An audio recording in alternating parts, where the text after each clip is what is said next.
What's up, everyone, and welcome back to the channel. Today is the day we continue the quest, the mission, the slightly unhinged project I like to call the raggerplay. For those of you just joining us, this is episode 2 of my journey to build a ridiculously oversized custom gaming console. And when I say oversized, I mean it's the size of a laundry basket. Why?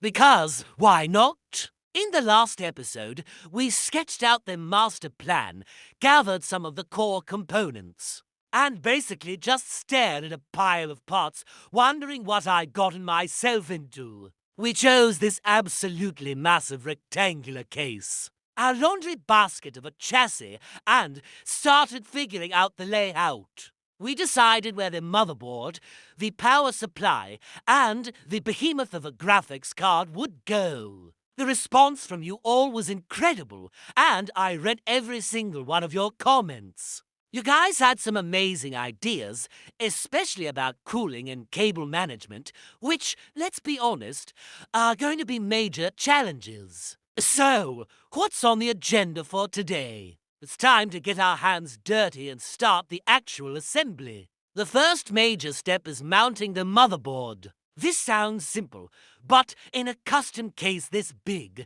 nothing is standard. There are no pre-drilled holes, no convenient standoffs waiting for us. We have to measure, mark, and drill everything ourselves. One mistake here, and we could have a major alignment issue. Or worse, short out the entire board. No pressure, right? All right. Let's get this beast onto the workbench. First things first, I need to create a template. I'm going to take a piece of cardboard and carefully trace the mounting holes from the motherboard. This way, I can position the template inside the case and get the placement just right before I start drilling into the actual chassis. A little bit of extra prep work now will save a massive headache later. Precision is key. I'm using a standard ATX motherboard, and the whole pattern is universal. But getting it perfectly level and centered in this giant box is the real trick. I am thinking of positioning it slightly lower to leave plenty of room up top for our massive radiator and cooling setup later on. Okay, template's done. Now for the moment of truth. Let's line this up inside the raggerplay chassis. I'm using a level to make sure everything is perfectly horizontal. Looks good. Now I'll use a marker to transfer the drill points from the template onto the case's back plate. I'll double-check my measurements 1, 2, 3 more times. You can never be too careful. Remember the old saying, measure twice, cut once? For this project, it's more like measure 20 times, drill once, and hope for the best. All right, safety glasses on.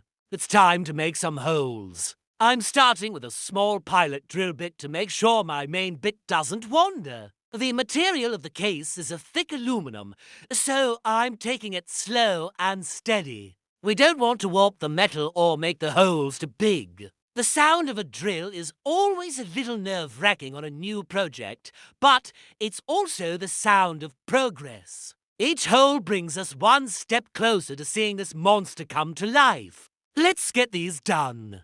And there we have it. The holes are drilled. Now it's time to install the motherboard standoffs. These little brass fittings are super important. They're what the motherboard screws into, and they keep the back of the board from touching the metal case, which would cause a catastrophic short circuit. I'm just threading them into the holes we just drilled.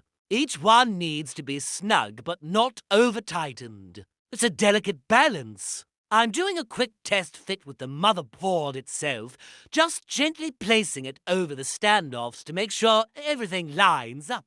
And it's perfect. A perfect fit. I can't tell you what a relief that is. With the motherboard successfully mounted, the next logical step is installing the heart of our gaming machine, the CPU. I've got a pretty powerful processor for this build, and installing it is one of the most delicate parts of the entire process. First, I need to lift the retention arm on the CPU socket. Then you look for the little golden triangle on the corner of the CPU and match it with the triangle on the socket. This ensures it's oriented correctly. You gently lower it into place, no force required at all. It should just drop in. Then lower the retention arm, and you'll hear a satisfying little click as it locks the CPU securely. Done. One step closer. Next up, the RAM. For the raggerplay, we're going with a healthy amount of memory because, well, we have the space. Installing RAM is pretty straightforward. You just open the clips on either side of the DIMM slots on the motherboard. Line up the notch on the RAM stick with the notch in the slot, and press down firmly on both ends until the clips click into place.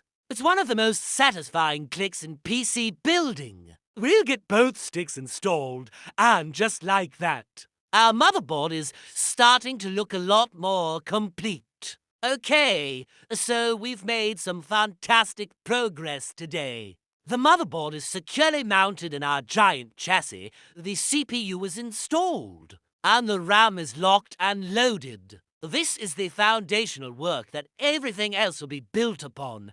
It might not look like a gaming console yet, but we've laid the critical groundwork. The raggerplay is starting to take shape, moving from a pile of parts to the beginnings of a real machine.